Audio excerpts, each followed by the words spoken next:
Nuestro equipo va a hablar acerca de la biomasa para la materia de balance de energía con el profesor Nicolás Morales. Yo soy Itzayana Cisneros Hernández. Yo soy Lorenzo Miranda Orozco. Yo soy Jimena Esquivel. Yo soy David Hernández Velázquez. Yo soy Tommy Arevalo. El término biomasa por sí solo se relaciona con cualquier materia orgánica natural, ya sean plantas, animales o residuos. En términos energéticos, se refiere a la generación de energía mediante la quema de biocombustibles en condiciones anaeróbicas, es decir, en un sistema cerrado.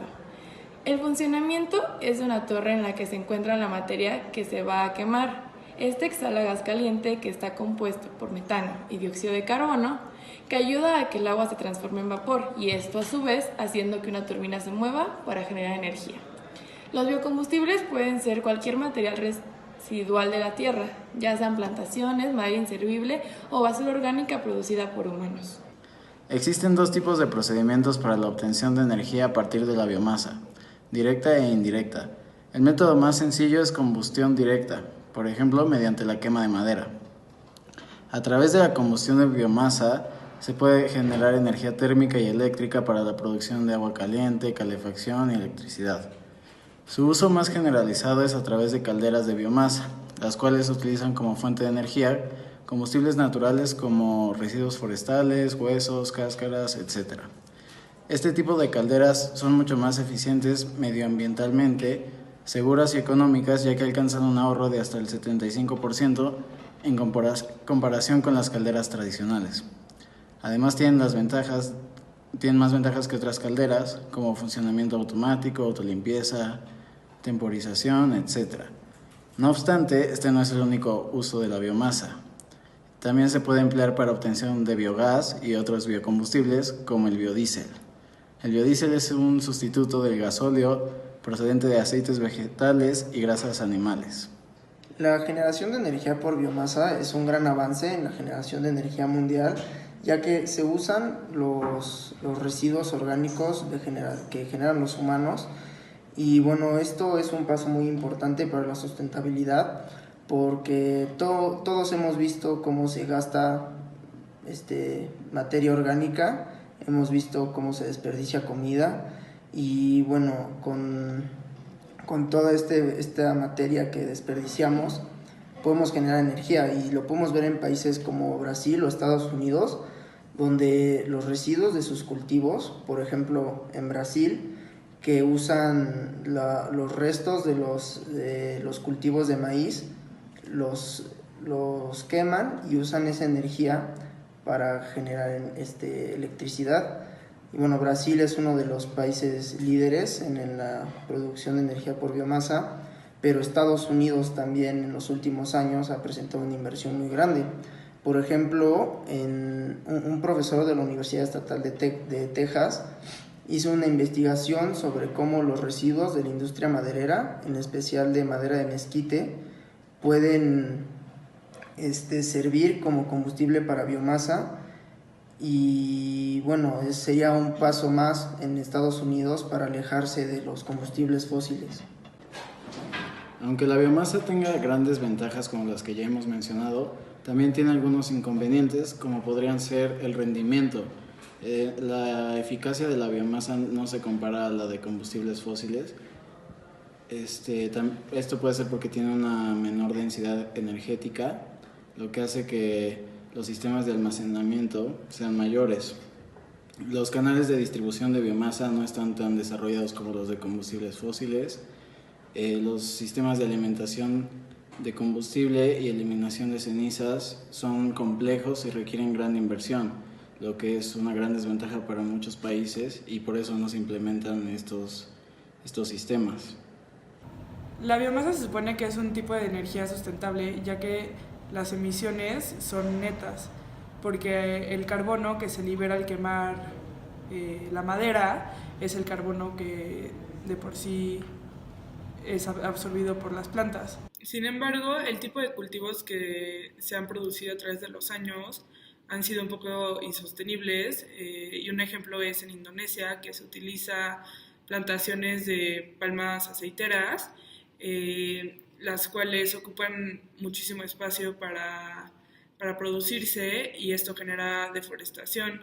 Y pues la deforestación tiene impactos negativos en el hábitat natural de los animales, y cuando se utiliza la biomasa, a pesar de que se dice que se tienen emisiones netas de carbono, como se tarda muchísimos años en plantarse los árboles, en que crezcan,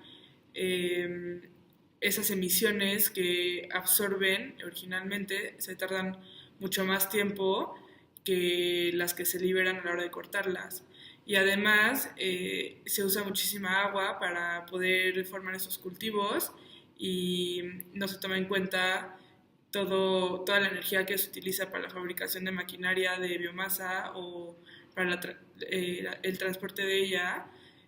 Entonces, si queremos que la producción de biomasa en realidad sea sostenible, tenemos que cambiar el tipo de cultivos que se utiliza o empezar a utilizar más desechos en lugar de hacer nuevos cultivos que ocupen más terreno.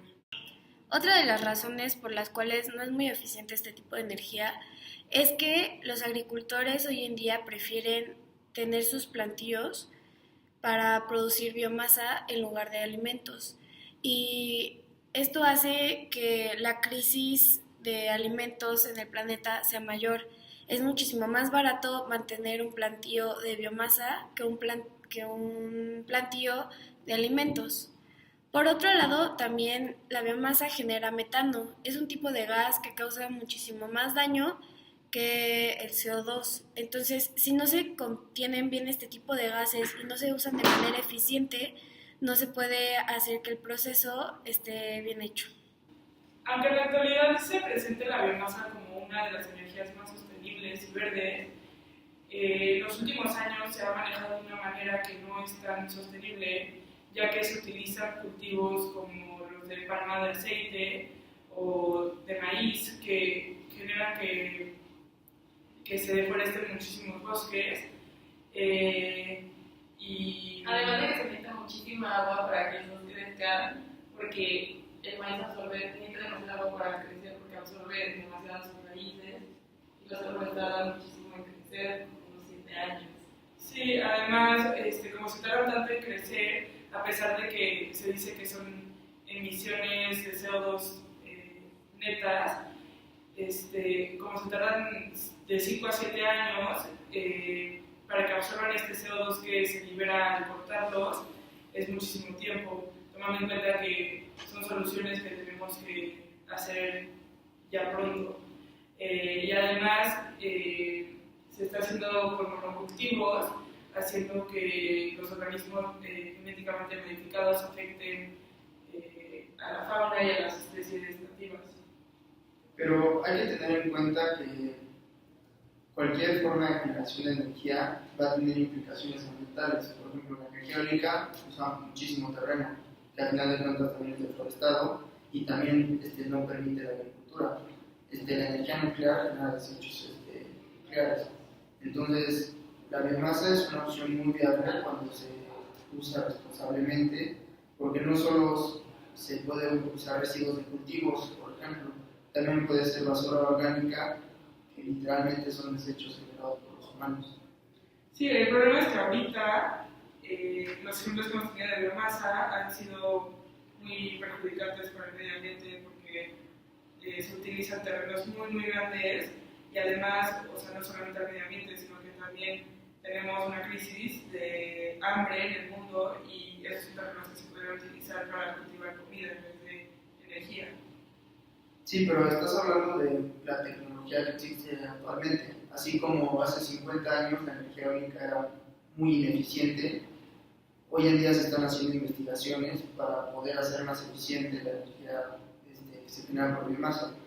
Un ejemplo es Suecia tuvo hace un año un periodo de tiempo en el que dependía 100% de la biomasa y lo que hacían era juntar la basura que se generaba en los hogares, la separaban responsablemente y de esta manera todos los desechos que generaban se convertían en energía, haciendo un ciclo, se podría decir, 100% eficiente, porque no estás generando basura. bueno, de una liberación de CO2 neta. Y bueno, ¿ustedes creen que es aplicable como en México? Porque pues estás hablando de Suecia, pero eso sí es un país súper desarrollado. México, estamos aquí. Yo no creo que sea algo viable porque para empezar en México no existe la educación ni la infraestructura para poder implementar este tipo de energía. O sea, la gente no separa la basura, la gente no tira la basura donde debe tirarse y para que nosotros lleguemos a eso necesitamos mucha educación y muchos planes a un largo plazo. Claro, pero yo creo que sí está cambiando eso porque, bueno, el año pasado se cambió la ley para que ya haya mucho más reciclaje. Sí, yo creo que si se empieza a implementar esta educación ambiental, sí podemos lograr separar basura. Además, la Ciudad de México, siendo una ciudad que produce toneladas y toneladas de basura cada año, pues si la llegamos a separar bien, se puede utilizar esos recursos para producir energía. Sí, y aparte podría empezar, o sea, obviamente tiene que empezar poco a poco, pero pues tiene que empezar de algo. Y siento que sí es bastante viable porque, como dicen, México genera muchísima basura que podría utilizarse para aprovechamiento energético y eso. Bueno, además de que el sector agropecuario es el que hemos beneficiado con esto, porque como dijiste tú, el gobierno ahorita le está dando incentivos para que planten más como maíz y todo ese tipo de cosas para que puedan ir adelante, porque pues todos están viendo que los fossil fuels están demasiado caros para como mover su arado y todo ese tipo de cosas. Y también hay que entender que la biomasa no es una solución al problema de combustibles fósiles. Entonces, a final de cuentas, hay emisiones de CO2 netas. No estás generando contaminación extra a la que ya se va a generar y estás produciendo energía. Entonces, la biomasa no va a ser una solución única, obviamente, pero es un paso adelante para liberarnos de los combustibles fósiles. Sí, pero también esas emisiones de CO2 también tenemos que tomar en cuenta que si se hace de manera que vas a cultivar la madera que vas a quemar, o cultivar maíz, o cultivar cualquier otro producto, se tardan muchos años en crecer para volver a absorber ese CO2 que está liberando la atmósfera. Hablando del balance de energía, el tipo de combustión que se usa en este proceso es de tipo completa. Se quema toda la biomasa con boilers convencionales para así producir el gas que entra en las turbinas, el cual hace que las turbinas se activan y produzcan energía. Otro proceso es sustituir una parte de combustibles a base de petróleo con biomasa y ponerlos en un boiler de alta eficiencia. Esto genera que la biomasa pueda tener una eficiencia comparable a la de los combustibles fósiles con menos emisiones de CO2. También un ejemplo claro del funcionamiento de la biomasa es en una central termoeléctrica. En esta, primero la biomasa es almacenada, secada y molida para que pueda ser quemada mejor. Se transporta hacia la caldera, donde ahí es quemada, y el vapor generado ahí hace que mueva una turbina de vapor, la cual se transforma el movimiento de la turbina se transforma en energía eléctrica. Por otra parte está la recuperación de metano. En esta etapa la materia orgánica se descompone por las bacterias que están sin oxígeno, así produciendo metano que se puede usar para combustiones de producción de energía en una combustión interna modificada. Nosotros creemos que el balance de energía es importante porque así podemos conocer tanto la eficiencia de nuestro proceso como las limitaciones que tiene el mismo, así como poder, no sé, cambiar el tipo de producto o de recurso que se puede utilizar para que el proceso sea muchísimo más eficiente. La biomasa, como un tipo de energía renovable, y después de todos los argumentos dados durante este debate, nosotros podemos concluir que es buena en general, ya que es un tipo de energía limpia y que por lo tanto es abundante y se pueden encontrar en cualquier parte del planeta, ya que hay desperdicios en todas partes, además de que ayuda a la disminución de producción de gases de efecto invernadero. solo que debemos de tener cuidado por las causas que se dijeron antes, ya que debemos tener precaución para no dañar más de lo que se beneficia.